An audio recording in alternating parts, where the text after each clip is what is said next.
Hello అండి, శ్రోతలకు నమస్కారం. గంధర్వయజ్ఞం నవల 10వ భాగానికి స్వాగతం అండి. చదువుతున్నది లక్ష్మి. మరునాడు ఉదయం ఎప్పట్లా 6 గంటలకు నిద్రలేవటం ద్వాపరకు సాధ్యం కాలేదు. ఎప్పుడో తెల్లవారుజాము 3 గంటలకు ఇంటికొచ్చి నిద్రపోయాడు. ఉదయం ప్రయాణం సంగతి పక్కన పడేసి గాఢ నిద్రలో మునిగిపోయాడు. కానీ గంధర్వ వచ్చి గొడవ చేయటంతో తప్పనిసరి 7 గంటలకు నిద్రలేచాడు. గబగబా కాలకృత్యాలు స్నానాధికాలు ముగించుకుని రెడీ అయ్యి కిందకు వచ్చేసరికి 7:30 దాటిన సమయం. టిఫిన్ రెడీగా ఉంది. డైనింగ్ రూమ్లో టిఫిన్ తింటూ అప్పుడు చెప్పాడు తల్లి ఉమాదేవితో తమ ప్రయాణం గురించి. ఆవిడకు అంతవరకు ప్రయాణం గురించి తెలీదు.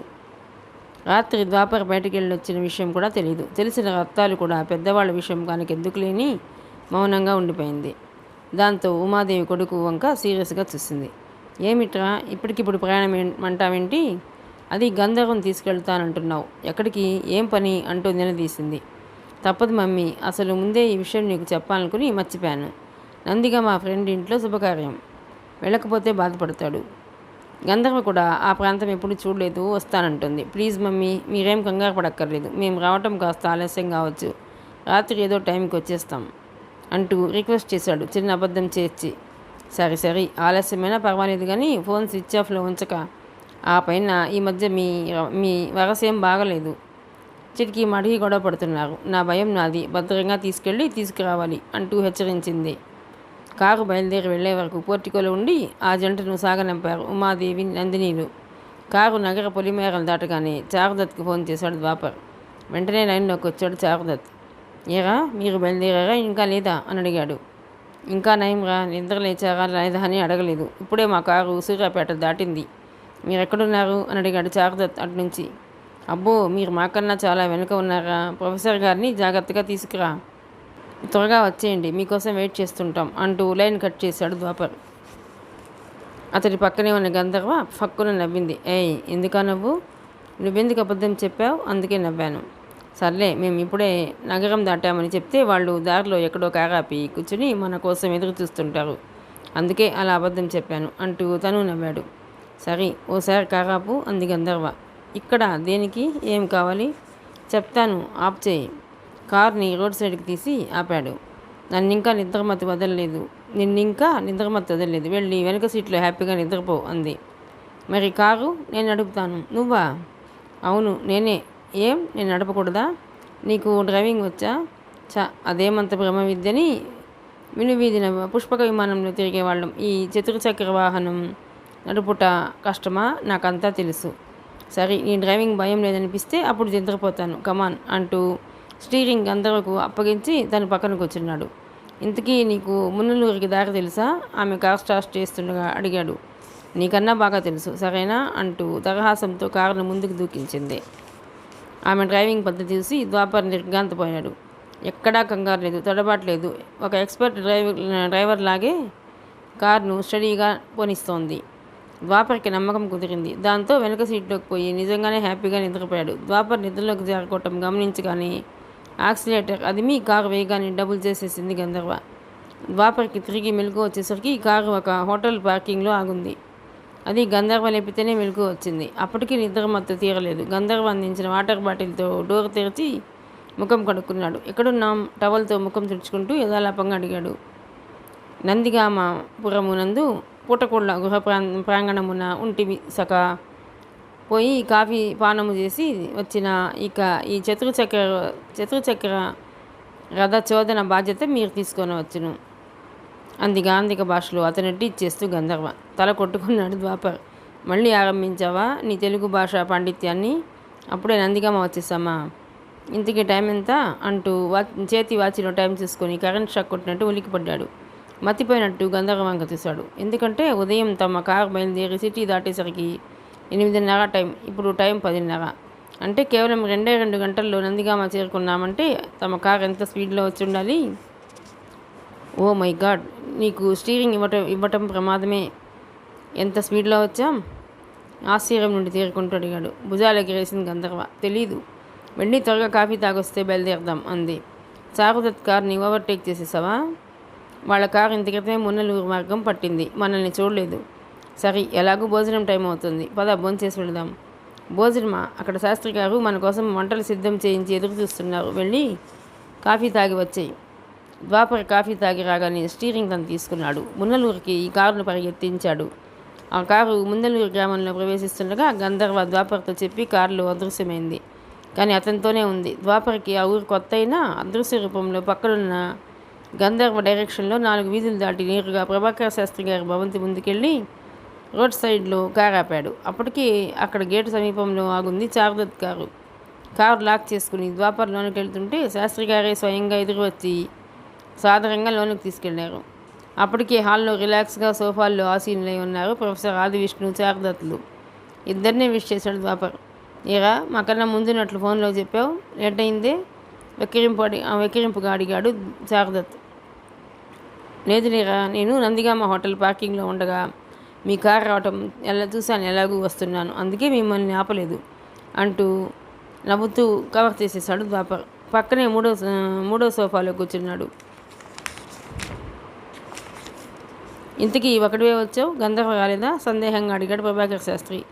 వస్తుంది గురువుగారు అని మాత్రం బంధించాడు ద్వాపర్. అప్పటికే భోజనం వేడైంది.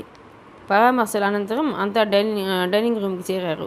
శాస్త్రి గారు పట్టుపంచ, జిబ్బా, భుజాన ఉత్తరీయం, నుదుట విభూతి రేఖలతో సద్బ్రాహ్మణ కళ, ముఖంలో ఉట్టిపడే తేజస్సు, 90 ఏళ్ల వయసులో కూడా 70 సంవత్సరాలు మించిదనిపించే చక్కటి ఆరోగ్యం. లోపలి గదుల్లోంచి ఆ ఇంటి స్త్రీల గొంతులు వినిపిస్తున్నాయి కానీ ఎవరు ఎదురుగా రావటం లేదు. సాంప్రదాయాన్ని తుచ తప్పకుండా పాటించే పెద్ద కుటుంబం అది. ఆయన కొడుకులు, కోడళ్ళు, మనవలు, మనవరాళ్ళు, ముది మనవలతో కళకళలాడే ఇల్లు. కొందరు పిల్లలు దూరంగా ఆడుకుంటున్నారు కానీ వచ్చిన అతిథుల ముందుకు వచ్చి అల్లరి చేయటం లేదు. డైనింగ్ రూమ్ చాలా పెద్దది. 10 మంది ఒకేసారి భోజనం చేయడానికి అనువుగా చక్కటి లాంగ్ టేబుల్, కుర్చీలు ఉన్నాయి. వడ్డించడానికి అక్కడ 2 నౌకర్లు ఉన్నారు. అందరికీ విస్తళ్ళు వేసి భోజనాలు వడ్డిస్తుండగా 85 సంవత్సరాలు దాటిన శాస్త్రి గారి భార్య పరమేశ్వరి వెనక డోర్లోకి వచ్చింది నవ్వుతూ. ఆకుపచ్చ జరీ పట్టు చీర, జాకెట్టు, చేతుల నిండా గాజులు, నుదుట ₹1 అంత కుంకుమ బొట్టుతో చూడగానే నమస్కరించాలనిపించే ముత్తైదువ. గుడిలో అమ్మవారిలా నిండైన రూపం. శాస్త్రి గారిలాగే ఆవిడ ఇప్పటికీ చక్కటి ఆరోగ్యంతో ఉంది. వస్తూనే చారుదత్ ద్వాపర్లను చూస్తూ, అబ్బాయి మీలో ద్వాపర్ ఎవరు అని అడిగింది. నమస్తే బామ్మగారు, నేనే అన్నాడు వినయంగా ద్వాపర్. ఆవిడ టేబుల్ ముందుకొచ్చి ద్వాపర్ బుగ్గలు తాకి నెత్తిన మెటికలు ఏర్చింది. చూడ చక్కని జంటరా అబ్బాయి, గంధర్వ చెప్తుంటే ఏమో అనుకున్నాను, మీ ఇద్దరు కలకాలం వదిల్లాలి అంటూ ఆశీర్వదించింది. ఆ మాటలకు ద్వాపరే కాదు శాస్త్రి గారితో సహా అంతా దిమ్మరిపోయారు. తన పక్కన అదృశ్యమైన గంధర్వ ఇప్పుడేం చేస్తోంది? తన గురించి ఈవిడకు ఎలా తెలుసు? చూసినట్టు మాట్లాడుతోంది. ద్వాపర్ అక్కడి నుంచి శాస్త్రి గారు భార్య వంక చూస్తూ, నీకు గంధర్వ ఎలా తెలుసునే? నేను పేరు కూడా చెప్పలేదు. ఆ పిల్ల ద్వాపర్ వెంట కూడా వచ్చినట్టు లేదు అని అడిగాడు. చాలే ఊరుకోండి, కారు దిగ్గానే సరాసరిలోన మాడంగుల వద్దకు వచ్చేసినట్టుంది. అందుకే మీరు చూడలేదు. మా తల్లి బంగారు బొమ్మ ఎంత అందంగా ఉందనుకున్నారు. తనకు తానే పరిచయం చేసుకుని మాలో కలిసిపోయింది. ఏం వినయం, ఏం విధేయత. పిచ్చి పిచ్చి డ్రెస్సులు వేసుకుని తిరిగే ఈ కాలం అమ్మాయిలా కాకుండా చక్కగా తెలుగుదనం ముట్టిపడే దుస్తుల్లో ఎంత సాంప్రదాయంగా ఉందో అంటూ పొగుడుతుంటే ద్వాపర్కి అర్థమైపోయింది. అదృశ్య రూపంలో తన వెంట లోనకు వచ్చిన గంధర్వ అమ్మాయిలా మారిపోయి లోన ఆడంగుల వద్దకు వెళ్ళిపోయి ఉంటుంది. కనీసం ఓ మాట తనతో చెప్పి వెళితే బాగుండేది కదా అనుకున్నాడు. అంతలో భార్య మాటలకు ఇంప్రెస్ అయ్యి, అమ్మాయి లోపలుందా, ఏది ఓసారిలా పిల్లి చూద్దాం అన్నాడు. సుమారు 20 సెకండ్ల తర్వాత ఒద్దిగ్గా నడుచుకుంటూ పరమేశ్వరి గారి వెనక్గా డోర్లోకి వచ్చింది గంధర్వ. నునిసిగ్గులతో క్రీగంట ద్వాపర్ వంక చూసింది. ఆమెను చూడగానే మతిపోయినంత పనైంది ద్వాపర్కి. తన కళ్ళను నమ్మలేకపోతున్నాడు. ఎందుకంటే ఇంతవరకు అంత సాంప్రదాయంగా గంధర్వం తను ఇంట్లో తిరగటం ఎన్నడూ చూడలేదు. తన చెల్లెలు నందినిలాగే చుడీదార్లు, పంజాబీ డ్రెస్సులు వేసుకునేది. అసలు అది కూడా కాదు, తనతో వస్తున్నప్పుడు కూడా చక్కని చుడీదార్లోనే ఉంది. చెవులకు దిద్దులు, మెడలో సన్నటి గొలుసు తప్ప వేరే అలంకరణ కూడా లేదు. కానీ ఇప్పుడు కళ్ళు చెదిరే ఇంద్రధనస్సు డిజైన్ పట్టు లంగా ఓణి ధరించింది. చేతులు నిండుగా మెరిసే గాజులు, చెవులకు డైమండ్ రింగులు, మెడలో 3 రకాల గొలుసులు, సింపుల్గా ఉండే చక్కని డిజైన్తో కూడిన డైమండ్ నెక్లెస్, శంఖం లాంటి ఆమె మెడను అలంకరించి ఉన్నాయి. జడగంటలతో కూడిన నిడుపాటి వాలు జడలో కనకాంబరాల మాల అతురిమింది. పాదాలకు మువ్వల పట్టీలతో కోవెల శిల్పంలా ఉన్న అందాన్ని చూడడానికి 2 కళ్ళు చాలటం లేదు. అసలు ఈ నగలు డ్రెస్సు ఎక్కడివి? స్పేర్గా కూడా వెంట ఏమీ తెచ్చుకోలేదే.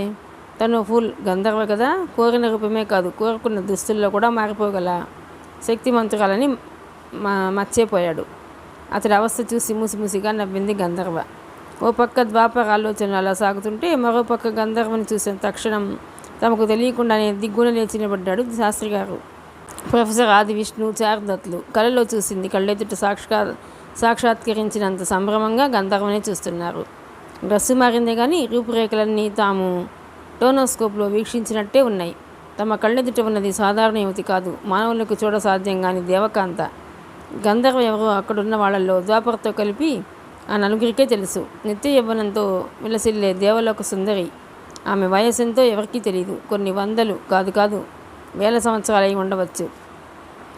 వెళ్ళమ్మ, పెద్దలకు పాదాభివందనం చేసి ఆశీస్సులు అందుకో, నీకు సకల శుభాలు కలుగుతాయి, వెళ్ళు అంది గంధర్వతో శాస్త్రిగారి భార్య పరమేశ్వరి. గడప దాటి దగ్గరకు వచ్చింది గంధర్వ. నమస్కరించబోతుంటే వద్దమ్మ అంటూ శాస్త్రిగారితో పాటు ప్రొఫెసర్ ఆది విష్ణు ఒకేసారి కంగారు పడుతూ అరిచాడు. వద్దు తల్లి, ఆశీర్వదించాల్సిన చేతులు నీవి, మాకు నమస్కరించకూడదు అన్నాడు ప్రొఫెసర్ ఆది విష్ణు. అవును, నువ్వు నమస్కరించకు, మా ఆశీస్సులు ఎప్పుడూ ఉంటాయి, అభీష్ట సిద్ధిరస్తు అంటూ ఆశీర్వచనం పలికారు శాస్త్రి గారు. అదేంటండి, నమస్కరించకుండా అమ్మాయిని వారిస్తారేంటి? విస్తుపాడుతూ అడిగింది పరమేశ్వరి. నీకు తెలియదు, ఊరుకోమ్మా. అమ్మా గంధర్వ, నీ రాకతో మా గృహము పావనమైంది, మేం ధన్యులమయ్యాం, చాలు, వెళ్ళమ్మా, భోంచెయ్యి, తీసుకెళ్ళవే, అమ్మాయికి భోజనం వడ్డించండి అన్నారు భార్యతో శాస్త్రి గారు. ఇక మాట్లాడకుండా గంధర్వను లోనుకు తీసుకుపోయింది పరమేశ్వరి. అంతా విందు భోజనాలు ఆరగించి లేచేసరికి సమయం మధ్యాహ్నం 1 గంట కావస్తుంది. వెంటనే బయలుదేరారు శాస్త్రి గారు. చారుదత్ కారులో శాస్త్రి గారు, ప్రొఫెసర్ ఆది విష్ణు ముందు పోతుంటే ద్వాపర గంధర్వలు తమ కారులో వాళ్ళని ఫాలో అయ్యారు. చుట్టూ పైరు పచ్చలతో కళకళలాడే అందమైన గ్రామం మున్నలూరు. ఒక పక్క మున్నేరు, ఒక పక్క కృష్ణానది. అక్కడ పోసికోలు కబుర్లతో కాలక్షేపం చేసే సోమరులు ఎవరూ లేరు. గ్రామ ప్రజలంతా కష్టపడి పనిచేసే శ్రమజీవులు. పక్షుల కిలకలారావాలు, మున్నేటి గలగలలు, ఏటి మీదుగా వీచే చల్లని గాలుల పలకరింపులు ద్వాపరకి ఎంతో నచ్చాయి. ఊరికి ఉత్తరంగా కొంత దూరంలో శాస్త్రి గారికి పంట పొలాలు, మెట్ట భూములు ఉన్నాయి. అక్కడే ఒక ఫామ్ హౌస్ కూడా ఉంది. ఈ మధ్య ఆంధ్రప్రదేశ్ విడిపోవటం, అమరావతి పక్కన రాజధాని నిర్మించటం ఖాయం కావడంతో మున్నెలూరు పొలాలు కోట్లు కుమ్మరిస్తున్నాయి. అక్కడ కార్లు దిగి లోనుకు నడిచారంతా. పనులుంటే తప్ప ఆ ప్రాంతాల్లో ఎవరూ కనిపించరు. తమ మాటలు ఎవరూ వినే అవకాశం కూడా లేదు. ఫామ్ హౌస్ చాలా అందంగాను నీట్గాను ఉంది. లోన ఒక రౌండ్ టేబుల్ని చుట్టి కూర్చున్నారంతా. ఇప్పుడు చెప్పు ద్వాపర్, ఫోన్లో నువ్వేదో చెప్పావు, నాకు సరిగా అర్థం కాలేదు. మనం మాట్లాడుకోవడానికి ఇది సరైన చోటు. మా ఇంటి వద్ద కన్నా ఇక్కడే ప్రశాంతంగా ఉంటుంది, చెప్పు మరి అన్నారు రిలాక్స్గా కూర్చుంటూ శాస్త్రి గారు. ద్వాపర్ ముగ్గురు వంక చూసి చిన్నగా నవ్వాడు. గురువుగారు, ఇప్పుడు మేము వచ్చింది మీ సాయం కోసం అన్నాడు. మీకు అంటే? గంధర్వ, నీ పక్కనుండగా నీకు మేము చేయాల్సిన సాయం ఏముంటుంది? ఏ విషయంలో సాయం చేయాలి అని అడిగాడు ప్రొఫెసర్ ఆది విష్ణు ఆశ్చర్యపోతూ. విషయం అంటే చాలానే ఉంది. గంధర్వ ఒక మహాయజ్ఞం జరిపించాలనుకుంటోంది, దానికి మీ సాయం కావాలి అన్నాడు ద్వాపర్. యజ్ఞమా? నివ్వెరపాటుతో ముగ్గురు ఒకేసారి అడిగారు. అవును, యజ్ఞం. దీన్ని ఒక ఉసిరిక వనంలోనే జరిపించాలి. ఉసిరిక వనమా? అలాంటిది ఒక యజ్ఞం ఉన్నట్టు నా జీవితకాలంలో ఎప్పుడూ వినలేదే అన్నాడు మరింత ఆశ్చర్యం పొందుతూ శాస్త్రి గారు. ఉందట, నాకు తెలీదు. ఆ విషయం నాకన్నా గంధర్వ విస్తరిస్తేనే బాగుంటుంది అంటూ గంధర్వ వంక చూశాడు ద్వాపర్. అవును, నేనే చెప్తాను అంటూ గొంతు సవరించుకుంది గంధర్వ. ఈ యజ్ఞం గురించి వివరించే ముందు మీకు తెలియాల్సిన ముఖ్య విషయాలు కొన్ని ఉన్నాయి. మిమ్మల్ని మా ఆప్తులుగా భావించి వచ్చాం. చెప్పింది మీ మనసులో ఉంచుకోవాలి. వరులకు తెలియకూడదు, ప్రమాదం అంది ప్రస్తావనకు నాందిగా. ఎంత మాట తల్లి, మిమ్మల్ని మా బిడ్డలుగా భావించి గుండెల్లో దాచుకుంటాం, నిశ్చయంగా చెప్పొచ్చు అన్నాడు శాస్త్రి గారు. అవునమ్మా, విన్న వాటిలో ఒక్క అక్షరం కూడా బయటకు పోదు, సందేహించకు అంటూ మాటిచ్చాడు ప్రొఫెసర్ ఆది విష్ణు. చారుదత్ ద్వాపర పక్కనే మౌనంగా వింటూ కూర్చున్నాడు. తిరిగి గొంతు విప్పింది గంధర్వ. మాది గంధర్వలోకం. నా తండ్రి గంధర్వలోక రేడు చిత్రరథుల వారు. తల్లి మహారాణి మరుద్వతి. నేను గంధర్వలోక యువరాణి చిత్రాంగదును. ఈ ద్వాపర గత జన్మలో గంధర్వుడు నా భర్త. ఇతని పేరు నీలవర్ణుడు అంటూ కాసేపు చెప్పటం ఆపింది. సూది పడితే వినిపించేంత నిశ్శబ్దంగా ఉంది అక్కడ. తమ చెవుల్ని తామే నమ్మలేక విభ్రాంతులై చూస్తున్నారంతా. ఎక్కడి గంధర్వలోకం, ఎక్కడి భూలోకం? ఈ అమ్మాయి ద్వాపర్ని వెతుక్కుంటూ భూలోకం వచ్చేసిందా? అందుకే ఆ కుటుంబాన్ని కంటికి రెప్పలా కాపాడుతోందా? ఊపిరి తీయటం మర్చిపోయి పరపర విధాలు ఆలోచిస్తున్నారు ముగ్గురు. వారి ఆలోచనల్ని గ్రహించినట్టు చిన్నగా నవ్వింది గంధర్వ. మీరు అనుకున్నది నిజమే. ఒక శాపవసాన నా పతి నీలవర్ణుడు భూలోకన జన్మించి ఇప్పుడు ద్వాపరగా మీ ముందున్నాడు. పతి వియోగాన్ని భరించలేక మా గంధర్వలోకం వదిలి ఇక్కడికి వచ్చేశాను. తిరిగి వెళ్లే ఉద్దేశం నాకు లేదు. నా పతికి ఏర్పడిన శాపంలో నేను భాగం పంచుకోనుకుంటున్నాను. మానవ కన్యగా మారి ఈ ద్వాపర్ని పెళ్ళాడి జీవితాంతాన ఇద్దరం కలిసే మా నిజలోకం చేరుకుంటాం. నేను నా గంధర్వ శక్తుల్ని తొలగించుకుంటే కానీ మనిషిగా మారలేను. అలా మారటం కోసమే ఈ మహాయజ్ఞం. దీని గురించి మీరు విని ఉండరు. దీన్ని గంధర్వ యజ్ఞం అంటారు. ఈ మహాయజ్ఞం మీ ఆధ్వర్యంలో దగ్గరుండి జరిపించమని అర్థించడానికి వచ్చాం అంటూ క్లుప్తంగా వచ్చిన పని వివరించింది గంధర్వ. అప్పటికి కొంత విషయం అర్థమైంది శాస్త్రి గారికి. అర్థించటం కాదమ్మా, ఆజ్ఞాపించు. ఏం చేయాలో చెప్పు. జీవిత చరమాంకంలో ఉన్నాను. ఒక మహాయజ్ఞంలో పాలు పంచుకునే బాధ్యత అప్పగిస్తున్నామంటే ఇంతకన్నా అదృష్టం ఉంటుందా అన్నారు. ఇది నిజంగా మా పూర్వజన్మ సుకృతం. చెప్పు తల్లి, మేము ఏం చేయాలి అని అడిగాడు ప్రొఫెసర్ ఆదివిష్ణు. ఇంతవరకు గంధర్వ చెప్పిన విషయాల్లో ఎక్కడా నికుంభుడనే దుష్టమాంత్రికుడి ప్రస్తావన రాకుండా జాగ్రత్త పడింది. అవసరమైనంత వరకే చెప్పింది. ఆ తర్వాత గంధర్వ యజ్ఞం గురించి వివరించింది. ఆమె చెప్పిన విషయాల్లోని ముఖ్యాంశాలు: 1. గంధర్వ యజ్ఞం అనేది కేవలం గంధర్వులు మాత్రమే చేయించవలసిన యజ్ఞం. అలా చేయించిన గంధర్వుల నుండి వారి గంధర్వ శక్తులు తొలగిపోయి సాధారణ మానవులుగా మారిపోతారు. జన్మంతమున కానీ తిరిగి ఆ శక్తులు వారి చెంతకు చేరవు. 2. ఉసిరి చెట్టు చాలా శక్తివంతమైనది, సకల శుభాలను ఇచ్చేది. ఈ వృక్షం విష్ణుమూర్తికి చాలా ప్రియమైనది. దీని మొదట్లో విష్ణుమూర్తి కొలువై ఉంటాడు. శాఖలు కొమ్మలందు సకల దేవతలు ఉంటారు. అందుకే కార్తీక మాస వనభోజనాలను ఉసిరి చెట్టుకు పూజించి ఆ వృక్షఛాయలో జరుపుకుంటారు. ఒక ఉసిరి చెట్టు అంత మహిమాన్వితమైనప్పుడు ఇక ఉసిరి వనం గురించి చెప్పనక్కర్లేదు. కాబట్టి ఈ గంధర్వ యజ్ఞాన్ని ఒక ఉసిరి వనంలోనే జరిపించాలి. 3. వన మధ్య భాగంలో తొలిసారిగా పూత, పిందె, కాయలు దిగుతున్న లేత వృక్షాన్ని ఎంచుకొని దానికి లాంఛనంగా ధూపదీప నైవేద్యాలు సమర్పించి పూజాధికాలు చేసిన పిమ్మట ఆ వృక్ష సమీపాల్లోనే హోమగుండం ఏర్పరిచి యజ్ఞం ఆరంభించాలి. 4. ఈ యజ్ఞం రేయింబౌళ్ళు ఏకదాటిగా 1 వారం రోజులు జరిపించాలి. యజ్ఞం ఆరంభం నుండి పరిసమాప్తి వరకు ఆ 7 రోజులు మధ్యలో ఎక్కడా పొరపాటును కూడా యజ్ఞం ఆగకూడదు. ఒకసారి ఆగిపోతే ఒక యజ్ఞ ఫలం దక్కదు. 5. యజ్ఞం జరిగిన రోజులు నిత్యం 101 మంది ముత్తైదువులు సూర్యోదయం నుండి సూర్యాస్తమయం వరకు ఉపవాసం ఉండి అప్పుడు వారంతా ఉపవాస దీక్ష విరమించి భోంచేసి చందన తాంబూలాది సత్కారములు పొంది యజ్ఞం చేయిస్తున్న వారి శిరస్సును అక్షింతలు చల్లి ఆశీర్వదించాలి. పిమ్మట ఆ పుణ్యస్త్రీలకు 101 వెండి ప్లేట్లలో ఆకు, ఒక్క, పసుపు, కుంకుమలు, పూలు, పండ్లతో పాటు చీర, జాకెట్టు, 3 ఉసిరికాయలు ఉంచి వాయనం ఇవ్వాలి. ఒకరోజు వచ్చిన ముత్తైదువులు 2వ మారు ఉపవాస దీక్షకు రాకూడదు. ఇక ఈ 6 ఇక ఈ యజ్ఞాన్ని నడిపే ఋత్విక్కులు 108 మంది ఉండాలి. సంస్కృతం తెలిసి వేదాంగాలు చదివిన పండితులై ఉండాలి. చక్కటి వాక్పటిమ, స్వచ్ఛమైన ఉచ్చారణతో మంత్రాలు చదవగలిగి అలాగే ఇంతకుముందు యజ్ఞయాగాదులు నడిపించిన అనుభవం గలవారై ఉండాలి.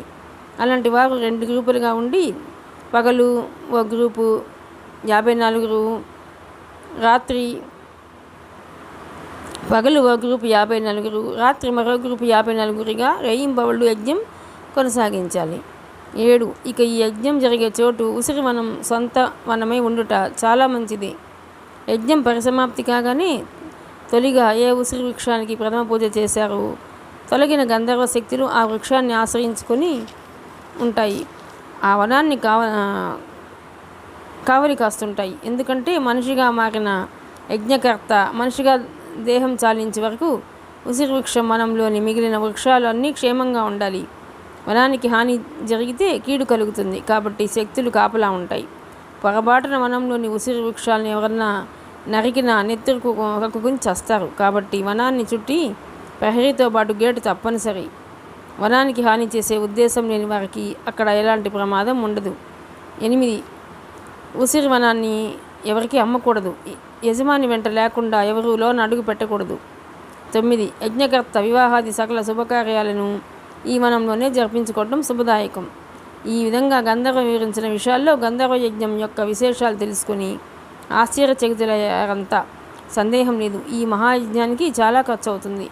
అరటిపండు ఒలిచి ఇచ్చినట్టుగా గంధర్వ అంత విపులంగా చెప్పాక ఇక ఆమెను అడిగి తెలుసుకోవాల్సిన విషయాలేవి లేవనిపించింది.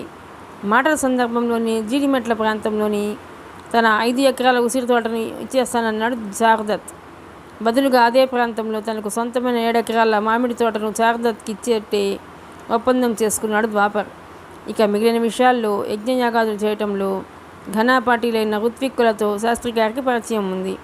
స్వయంగా ఆయన కూడా పాల్గొంటారు. కాబట్టి యజ్ఞం నిర్వహణతో పాటు 108 మంది ఋత్విక్కులను ఏర్పాటు చేయటం, యజ్ఞంలోకి అవసరమైన ద్రవ్యాలు మొదలైన విషయాలు తను చూసుకుంటానన్నాడు ప్రభాకర్ శాస్త్రి. ప్రొఫెసర్ ఆదివిష్ణుకి పబ్లిక్ రిలేషన్స్లో మంచి అనుభవం ఉంది. జీడిమెట్ల పరిసరాల్లోనే ఆయనకు తెలిసిన అనేక మంది ఉన్నారు. కాబట్టి రోజుకో 101 మంది ముత్తైదువులను ఏర్పాటు చేయటం, అలాగే పనులు చేయడానికి కార్మికులను ఏర్పాటు చేయటం, పనులు చేయించటం, ఈ బాధ్యతల్ని తను తీసుకున్నాడు ఆయన. ఎందుకంటే 5 ఎకరాల ఉసిరి తోటలో అంతా శుభ్రం చేసి చదును చేయాలి, షెడ్లు నిర్మించాలి, షామియానాలు లేపాలి, అందరికీ వసతులు ఏర్పాటు చేయాలి. అవి తను చూసుకుంటానన్నాడు. ఓ నెల రోజుల పాటు తన ప్రాక్టీస్ ఆపేసి తన అసిస్టెంట్లతో సహా గంధర్వ యజ్ఞంలో పాలు పంచుకోవాలని డిసైడ్ అయిపోయాడు ఆయన. చేస్తున్నది గొప్ప యజ్ఞం. ఆ 7 రోజులు అక్కడ ఉండే వారికి వచ్చిపోయే బంధుమిత్ర సపరివారం అందరికీ ఏ లోటు రాకుండా భోజన ఏర్పాట్లు జరగాలి. వంటవాళ్ళు, వంట సామాగ్రి, ఇలా చాలా అవసరమవుతాయి. కాబట్టి ఆ బాధ్యతలన్నీ చారుదత్ తీసుకుంటానన్నాడు. ఈ యజ్ఞానికి అవసరమైన ప్రతి దినుసు, వస్తువు అన్నీ సిటీ నుంచి రావాల్సింది. ఎప్పుడు ఏది అవసరమవుతుందో తెలియదు. కాబట్టి ముందే భారీగా ఆర్డర్ చేసి ఉంచి యజ్ఞం ఆరంభానికి ముందే ఉసిరి వనంలో స్టోర్ చేసుకోవాలి. అవన్నీ తను చూసుకుంటానన్నాడు ద్వాపర్. అలా తలా కొంత బాధ్యత పంచుకున్నారు. ఖర్చు పెట్టేది ద్వాపరైనా నమ్మకంగా పనులు చేయించే మంచి వ్యక్తులు లభించడం అదృష్టం. చివరిగా గంధర్వ చేతులు ముకుళించి ఎవరినో ప్రార్థించింది. మరుక్షణం ఆమె చేతుల్లో గంధర్వ యజ్ఞం తాళపత్ర గ్రంథం ప్రత్యక్షమైంది. దాన్ని తనకు అందిస్తుంటే మహాప్రసాదంగా అందుకొని కళ్ళకద్దుకున్నారు ప్రభాకర్ శాస్త్రి. యజ్ఞారంభం నుంచి ఋత్విక్కులు అనుసరించాల్సిన పద్ధతులు, పఠించాల్సిన మంత్రాలు, విధి విధానాలు సర్వం ఇందులో ఉన్నాయి. ఈ గ్రంథాన్ని నకళ్ళు తీయించి ఋత్విక్కులకు ముందు అందజేస్తే వారికి తడబాటు లేకుండా ఉంటుంది అంది గంధర్వ. ఇంకా మరో ముఖ్య విషయం ఏమంటే, ఈ యజ్ఞం ఎందుకు ఏమాశించి చేస్తున్నాం అన్నది గోప్యంగా ఉంచాలి. ఋత్విక్కులకు కూడా తెలియకూడదు. శుభం కోరి చేస్తున్నాం అనాలి, అంతే అంది. అంతా సరేనన్నారు. పిమ్మట అక్కడి నుంచి బయలుదేరారంతా. అది ఒక పెద్ద కార్పొరేట్ సంస్థకు చెందిన సూపర్ స్పెషాలిటీ హాస్పిటల్. లోనకు అడుగు పెడితే బిల్లు వేలు లక్షల్లో ఉంటుంది. ఆ రోజు రాత్రి అడవి దున్న తాకిడికి గాయాల పాలై ప్రాణాపాయ స్థితిలో ఉన్న గురువుని నికుంభుడు కారులో వేసుకుని బయలుదేరిన శిష్యుడు కపాలి సిటీలోకి రాగానే కనిపించిన ఈ హాస్పిటల్లో చేర్చడానికి తీసుకొచ్చాడు. ప్రాణావశిష్ఠుడై స్పృహ లేకుండా గాయాలతో పడున్నాడు నికుంభుడు. బతుకుతాడో లేదో తెలియదు. ఏదో దొమ్మిలో అతన్ని కుమ్మేసినట్టుండటంతో పోలీస్ కేసు పెట్టకుండా జాయిన్ చేసుకోమన్నారు ఆసుపత్రి వర్గం. వాళ్ళని డబ్బుతో మేనేజ్ చేశాడు కపాలి. ఆ పైన ముందే అడిగిన దానికన్నా 1 లక్ష ఎక్కువ డబ్బు కట్టడంతో ఈ ఆలస్యం జరగలేదు. అక్కడ రాయల్ ట్రీట్మెంట్ లభించింది నికుంభుడికి. అన్ని టెస్టులు చేసి 2 గంటల సేపు థియేటర్లో ఆపరేషన్ చేశాక అతన్ని ఐసీయూలోకి తరలించి ప్రత్యేక శ్రద్ధతో వైద్యం చేశారు. 5 రోజులు ఇంటెన్సివ్ కేర్లో ఉంచిన తర్వాత స్పెషల్ రూమ్కి తరలించి ఖరీదైన మందులు వాడారు. అంత జరిగితే కానీ 10వ రోజుకి స్పృహలోకి రాలేకపోయాడు నికుంభుడు. తను ఇంకా బ్రతికే ఉండటం ప్రపంచంలోనే ఇదో గొప్ప వింత అనిపించింది నికుంభుడికి. ఆ తర్వాత మరో 5 రోజులకు కానీ కాస్త లేచి కూర్చునే శక్తి రాలేదు. కపాలి ఉదయం సాయంత్రం వచ్చి చూసిపోతున్నాడు. గురువు కోసం డబ్బుని మంచినీళ్ళలా ఖర్చుపెట్టాడు. ఈ లోపల కపాలి ద్వాపరకారును అనుసరిస్తూ వివరాలు సేకరించడం మొదలుపెట్టాడు. ఎందుకంటే అసలు ఆ దేవసుందరి భూమిపైకి ఎందుకు వచ్చింది, ఆ ఇంట్లో ఎందుకుంటోంది? ఆ రోజు జ్యోతి అనే అమ్మాయిని చివరి క్షణంలో తమ కారెక్కకుండా కాపాడిన ద్వాపర్కి ఆ దేవసుందరికి ఏమిటి సంబంధం? అలాగే చివరి క్షణంలో అడవి దున్న రూపంలో వచ్చి తన గురువుని చావు దెబ్బ కొట్టి దేవసుందరిని కాపాడిన రెండో దేవసుందరి ఎవరు? ఇలాంటి అనేక ప్రశ్నలకు సమాధానం లేదు. కాబట్టి గురువు తేరుకుని ఆరోగ్యంతో ఆసుపత్రి నుంచి బయటకు వచ్చేలోన ఎంతో కొంత సమాచారం సేకరించాలని తిరుగుతున్నాడు. అలా తిరుగుతున్నప్పుడే మిగిలిన విషయాలు ఎలా ఉన్నా జీడిమెట్ల ప్రాంతంలోని ఉసిరి తోటలో ఏదో జరగబోతోందని అర్థమైంది. ఎందుకంటే అప్పటికే అక్కడ అనేక మంది పనివాళ్ళు మేఘాల మీద పన్ను చేయటం ఆరంభించారు. ద్వాపర్ ఎక్కువ సమయం అక్కడే ఉంటున్నాడు.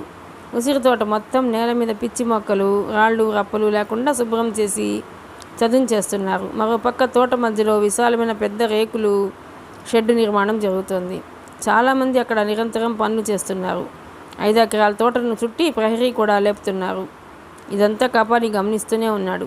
ఆ రోజు మున్ననూరులో ప్రభాకర్ శాస్త్రి గారింటి నుండి బయలుదేరక ముందే యజ్ఞం ఆరంభించడానికి తిథి, వారం, నక్షత్రంతో కూడిన శుభముహూర్తం డేట్తో సహా నిర్ణయించడం జరిగింది. అంటే ఆ రోజుకి సరిగ్గా 27వ రోజున ముహూర్తం కుదిరింది. దాంతో సమయాభావం చేత హైదరాబాద్ రాగానే ఏర్పాట్లు మొదలుపెట్టేశాడు ద్వాపర్. చారుదత్, ప్రొఫెసర్ ఆది విష్ణు, ఆయన అసిస్టెంట్లు ఇద్దరు అంతా రంగంలోకి దిగి ముమ్మరంగా పన్ను చేయించడం ఆరంభించారు. వారం రోజుల తర్వాత ప్రభాకర్ శాస్త్రి గారు కూడా హైదరాబాద్ వచ్చేసి వాళ్ళతో జాయిన్ అయ్యారు. ఈ లోపల ద్వాపర్ గంధర్వులు మున్నలూరు నుంచి హైదరాబాద్ తిరిగి వచ్చిన 2వ రోజున ఇద్దరు కూడా బలుకుని ఒక నిర్ణయానికి వచ్చారు. ఇంటికి పెద్ద దిక్కు తల్లి ఉమాదేవి. ఆవిడకి ఇంతవరకు ఏ విషయం తెలియదు. ఇప్పటికీ గంధర్వ సాధారణ యువతిగానే అనుకుంటోంది. అటు చూస్తే గంధర్వ యజ్ఞం జరిపించేందుకు భారీగా ఖర్చు అవుతుంది. యాగారంభం రోజైనా తన తల్లిని చెల్లి అక్కడికి రాక తప్పదు. ఇంత జరుగుతుంటే ఒక్క మాటన చెప్పలేదే అని ఆవిడ బాధపడకూడదు. కాబట్టి ముందే ఈ విషయాలు ఆమెకు చెప్పి ఆశీస్సులు పొందడం మంచిదనిపించింది. ఆ రాత్రి ఉమాదేవి నిద్రకు ఉపక్రమిస్తుండగా ద్వాపర్ వచ్చి తల్లిని లేపాడు. ముఖ్య విషయం మాట్లాడాలని చెప్పి నేరుగా తన రూమ్కి తీసుకొచ్చి తలుపు దగ్గరగా మూశాడు. ఆ సమయంలో గంధర్వ అక్కడే ఉంది కానీ అదృశ్య రూపంలో ఉందని ద్వాపర్కి తెలుసు. ఉమాదేవి ఎదురుగా తను సోఫాలో కూర్చున్నాడు ద్వాపర్. ఏమిట్రా నాయన, నిద్ర టైంలో ఏదో మాట్లాడాలని తీసుకొచ్చావు? విషయం ఏమిటి? కొడుకుని సూటిగా చూస్తూ అడిగింది ఆవిడ. సారీ మమ్మీ, నీ నిద్రను కాసేపు పక్కన పెట్టక తప్పదు. నీకు ఇక్కడ తెలియని విషయాలు చాలా ఉన్నాయి. అవి నీకు చెప్పటం నా బాధ్యత అన్నాడు. ఆ మాటలు ఒకంత ఆశ్చర్యానికి గురి చేశాయి ఉమాదేవిని. ద్వాపర్ ఏం చెప్పదలుచుకున్నాడో ఆవిడకి అర్థం కాలేదు. ఏంట్రా కొత్తగా మాట్లాడుతున్నావు? నాకు తెలియని విషయాలు ఏమున్నాయని అంది. చాలా ఉన్నాయి మమ్మీ, ఎక్కడి నుంచి ఆరంభించాలో అర్థం కావటం లేదు. అదే ఆలోచిస్తున్నాను. చెప్పు, ఏం జరిగింది? చెప్తాను. మన ఇంట్లో ఒక అదృశ్య శక్తి తిరుగుతోంది. అది మనల్ని ఎన్నో విధాలుగా కాపాడుతూ వచ్చింది. అది ప్రేతాత్మయని, పార్థసారథి గారి ఆత్మయని ఇప్పటికీ నువ్వు నమ్ముతున్నావు, అవునా అడిగాడు. అవునరా, అందులో సందేహించాల్సింది ఏముంది మమ్మీ? ఒక్కోసారి మనం ఒక అభిప్రాయంలో ఉంటాం, కానీ నిజం వేరుగా ఉంటుంది. నిజాన్ని అంత తొందరగా గ్రహించలేం. దీనికి ఉదాహరణగా నీకు చిన్న కథ చెప్తాను, విను. చెప్పేది సూటిగా చెప్పకుండా మళ్ళీ ఈ పిట్ట కథనేమిట్రా విసుక్కుంది ఉమాదేవి. ఇది వింటే నీకు విషయం సులువుగా బోధపడుతుంది మమ్మీ, నువ్వు వినాల్సిందే. సరే, అదేంటో తొందరగా చెప్పు. 7 మొత్తం 14 లోకాలు ఉన్నాయంటారు కదా, నువ్వు వినే ఉంటావు. అందులో గంధర్వలోకం ఒకటి. ఆ గంధర్వలోక రాజదంపతులకు ఒక్కతే కూతురు. ఆమె పేరు చిత్రాంగద. ఈ యువరాణి చిత్రాంగదకు వివాహమైంది. భర్త నీలవర్ణుడనే గంధర్వుడు. చిత్రాంగద, నీలవర్ణులు ఎంతో అన్యోన్యంగా ఉండేవారు. ఇలా ఉండగా విధి వక్రించింది. అనుకోని ఒక శాపానికి గురయ్యాడు నీలవర్ణుడు. భూలోకంలో ఒక పుణ్యాత్మురాలి గర్భాన మానవుడిగా జన్మించాడు. అతడు యుక్త వయసుకు వచ్చేసరికి తన పతి జాడ తెలుసుకున్న చిత్రాంగద గంధర్వలోకం వదిలి భూలోకానికి వచ్చేసింది అంటూ చెప్పటం ఆపాడు ద్వాపర్. ఉమాదేవికి కొడుకు ఏం చెప్తున్నాడో, తనేం వింటుందో అర్థం కాలేదు. తోసుకొస్తున్న నిద్రను అదుపు చేసుకుంటూ, ఏమిట్రా నాయన, ఏమైంది నీకు? ఆరోగ్యం బాగానే ఉంది కదా? బంగారం లాంటి నిద్ర పాడు చేసి ఏదో చందమామ కథ వినిపిస్తావేంట్రా అంది విసుగునంతా కళ్ళలోని చూపిస్తూ. అదేంటో నువ్వు వింటే కదా తెలుస్తుంది. Please mummy. సరే చెప్పు. అలా భూలోకం వచ్చిన చిత్రాంగద తన పేరు మార్చుకుని ఒక సాధారణ అమ్మాయిలా తన పతిని కలుసుకుంది. ఎన్నో అబద్ధాలు చెప్పి అతని ఇంట్లో చేరింది. మొదట ఆమె వచ్చిన ఉద్దేశం ఒకటే, ఒకప్పట్లాగే శాపవసాన మానవుడిగా జన్మించిన మనుషుల్ని పసికందులుగా ఉండగానే ఎప్పటికప్పుడు నదిలో పారేసి చంపి శాప విముక్తుల్ని చేసింది గంగాదేవి. అలాగే ఏదో ఒక విధంగా తన పతిని అకాల మరణం పాల్చేసి శాపం తీరగానే అతడితో తమ గంధర్వలోకం వెళ్ళిపోవాలనుకుంది. కానీ ఇక్కడి పరిస్థితులు చూశాక తన ఉద్దేశం మార్చుకుంది. భర్త శాపంలో తను పాలు పంచుకొని తన గంధర్వ శక్తిని తగిలించుకొని మనిషిగా మారాలి. భర్త శాపంలో తను పాలు పంచుకొని తన గంధర్వ శక్తుల్ని తొలగించుకుని మనిషిగా మారాలి. తన పతిని వివాహం చేసుకుని భర్తతో ఇక్కడే ఉండి జన్మాంతంలో ఒంటిగా తమ లోకం వెళ్ళాలని నిశ్చయించుకుంది. అలా మానవ కన్యగా మారాలంటే ఆమె గంధర్వ యజ్ఞం అనే మహాయజ్ఞం జరిపించాలి. అంతవరకు క్లుప్తంగా చెప్పి ఈ కాపేసి మౌనంగా కూర్చున్నాడు ద్వాపర్. ఉమాదేవి నివ్వెరపోయింది. ఏమీ అర్థం కావటం లేదు. తలాతోక లేకుండా ఇదేం కదరా, ఇది చెప్పడానికే తీసుకొచ్చావా నన్ను అని అడిగింది. అవును మమ్మీ అన్నాడు కూల్గా ద్వాపర్. నీకేమన్నా పిచ్చా? ఈ కథ ఏమంత గొప్పగా ఉందని, ఇందులో విశేషం ఏముందని? విశేషం ఉంది మమ్మీ. ఇది కథ కాదు, వాస్తవం. ఈ కథలోని గంధర్వరాజు అల్లుడు నీలవర్ణుడు ఎవరో కాదు, నేనే. గంధర్వ యువరాణి చిత్రాంగద మన ఇంట్లో ఉన్న గంధర్వ. మనల్ని ఎన్ని రోజులు కంటికి రెప్పలా కాపాడుతూ వచ్చిన శక్తి. నువ్వు అనుకుంటున్నట్టు పార్థసారథి గారి ఆత్మ కాదు. మన ముందు గంధర్వ పేరుతో సాధారణ అమ్మాయిలా తిరుగుతున్న గంధర్వ అని చెప్పి తల్లి ముఖంలోకి చూశాడు. ఉమాదేవికి ఊహించని షాక్ ఇది. ఆ షాక్ ద్వారా చెప్పింది నిజమని కాదు. ఆ షాక్ ద్వాపర్ చెప్పింది నిజమని కాదు. ఇలా పిచ్చి పిచ్చిగా వాగుతున్నాడని, తన కొడుకు ఏమైందోనన్న భయం. చిబ్బని లేచి నిలబడి దగ్గరికి వచ్చి ప్రేమగా జుత్తు నిమురుతూ ఎంతో బాధపడిపోయింది. ఇలాగైపోయావేంట్రా తండ్రి, గంధర్వలోకం అంటావు, బంగారం లాంటి గంధర్వని యువరాణి అంటావు. నీకెవరి దిష్టి తగిలిందో, ఏ దయ్యం పట్టిందో వెంటనే నీకు మంత్రం వేయించి తాయెత్తు కట్టిస్తే కానీ లాభం లేదు. నువ్వు ఇక్కడే కూర్చో, వీధి చివర ఫకీర్కు కబురు చేస్తానంది. మమ్మీ నా మాట విను అని ద్వాపర్ పిలిచినా పట్టించుకోకుండా డోర్ వైపు నడిచింది. ద్వాపర్కి ఏం చేయాలో తోచలేదు. చూసావుగా, మమ్మీ నా మాటలు నమ్మటం లేదు, నువ్వైనా చెప్పు అన్నాడు పక్కనే అదృశ్య రూపంలో ఉన్న గంధర్వతో. వెళ్తున్న ఉమాదేవి గిరుక్కున వెనుతిరిగి కొడుకు వంక కంగారుగా చూసింది. ఇక్కడ నువ్వు నేను తప్ప ఎవరూ లేరు, ఎవరితో మాట్లాడుతున్నావు అంది. అప్పుడు ఆంటీ కంగారు పడకండి, నాతోనే మాట్లాడింది అంటూ మృదుమధురమైన గంధర్వ గొంతు వినిపించింది. ఉమాదేవికి మరో షాక్. ఏరా ఇక్కడ గంధర్వ ఉందా అని అడిగింది. నీ కళ్ళ ముందే ఉంది, నువ్వే నా మాటల్ని పట్టించుకోవటం లేదు అన్నాడు విసుగ్గా ద్వాపర్. ఉంటే కనపడాలిగా, మనిషి కనపడకుండా మాటలు వినిపించడం ఏమిటి? ఇదేమన్నా మాయా మంత్రమా? ఇంతసేపు చాటను దాక్కోవాల్సిన పనేముంది అంటూ గంధర్వ బెడ్రూమ్లో ఉందనుకుని అటుపోతుండగా ద్వాపర్ పక్కన ప్రత్యక్షమైంది గంధర్వ. ఆంటీ నేను ఇక్కడే ఉన్నాను అంది. గిరిక్కున తిరిగి చూసిన ఉమాదేవి నిశ్చేష్టురాలై దయ్యం పట్టినట్టు ఇద్దరిని అలాగే చూస్తుండిపోయింది. క్షణం క్రితం ద్వాపర్ అక్కడే ఉన్నాడు. ఇప్పటికిప్పుడు గంధర్వ ఎలా వచ్చింది? తన కళ్ళే తనను మోసం చేస్తున్నాయా? ఆమె మనసును చదివినట్టుగా, లేదాంటీ మీ కళ్ళు మిమ్మల్ని మోసం చేయటం లేదు, మీకు నిజం తెలపాలని నేనే అదృశ్యంగా ఉన్నాను అంటూ దగ్గరకు వచ్చింది గంధర్వ. అప్పటికీ ఉమాదేవి సంశయం తీరక అనుమానంగా చూసింది. ఇద్దరూ కలిసి ఏదో తమాషా చేస్తున్నారనిపించింది. అంటే ఏమిటి అమ్మాయి, నువ్వు వాడి మాటలకి తాళం వేస్తున్నావు? మీ మాటలు నమ్మేంత ఫూల్ని కాను, అనవసరంగా నిద్ర పాడు చేసి ఏంటో తమాషా చేస్తున్నారు అని కోప్పడింది. ఇక లాభం లేదని వెంటనే తను ఆమె కళ్ళ ముందే యువరాణి చిత్రాంగదగా మారిపోయింది గంధర్వ. ఒక మెరుపు మెరిసినట్టయింది అక్కడ. ఆ కాంతిని భరించలేక భయపడిపోతూ రెండు చేతులతో కళ్ళు మూసుకుంది ఉమాదేవి. ద్వాపర్ లేచి వచ్చి ఆమె చేతుల్ని తప్పిస్తూ, మమ్మీ భయం లేదు, నేనున్నా కదా, ఒకసారి కళ్ళు తెరిచి అటు చూడు అన్నాడు.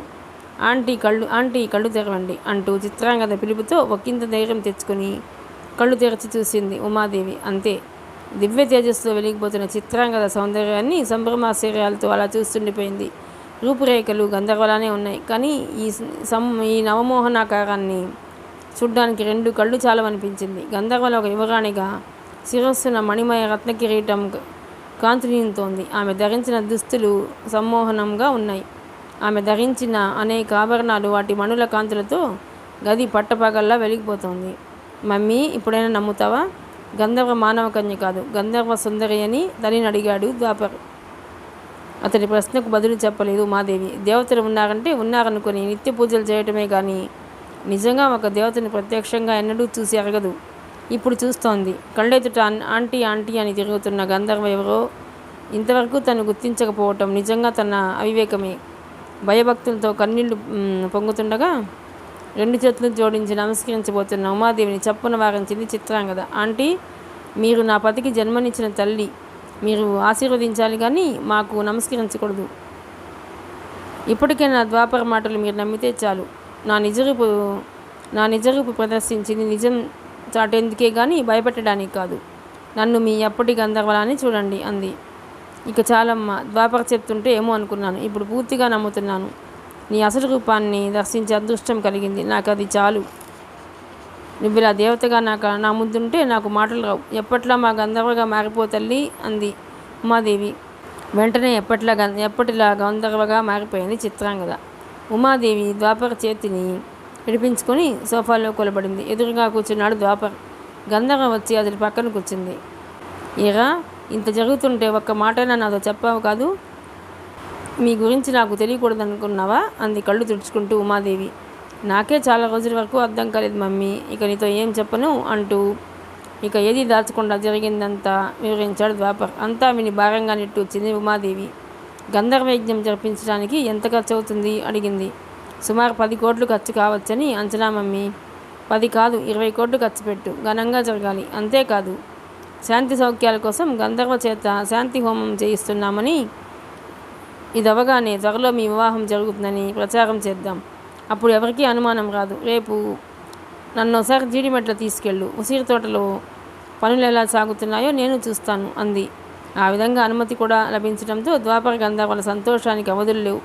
ఇద్దరూ లేచి ఆమె పాదాలకు నమస్కరించారు. ఇద్దరిని లేపి అక్కున చేర్చుకుంది ఉమాదేవి. అప్పటికి సమయం 12 దాటిపోవడంతో గంధర్వుని తీసుకుని కిందకి వెళ్ళిపోయింది ఉమాదేవి. తర్వాత నిద్రకు ఉపక్రమించిన ద్వాపరకు చాలాసేపటి వరకు నిద్ర పట్టలేదు. ఆసుపత్రిలో జాయిన్ అయిన 24వ రోజున నికుంభుని డిశ్చార్జ్ చేశాయి ఆసుపత్రి వర్గాలు. మొత్తం 5 లక్షల వరకు ఖర్చు పెడితే కానీ నికుంభుడు త్వరగా ఎప్పటి మనిషి కాలేకపోయాడు. తను చెప్పిన విషయాన్ని బట్టి గురువుగారు గారెక్కగానే ఇక నగరం వదిలి తమ స్వస్థలానికి వెళ్ళిపోదామంటున్నాడు శిష్యుడు కపాలి. కానీ అలా జరగలేదు.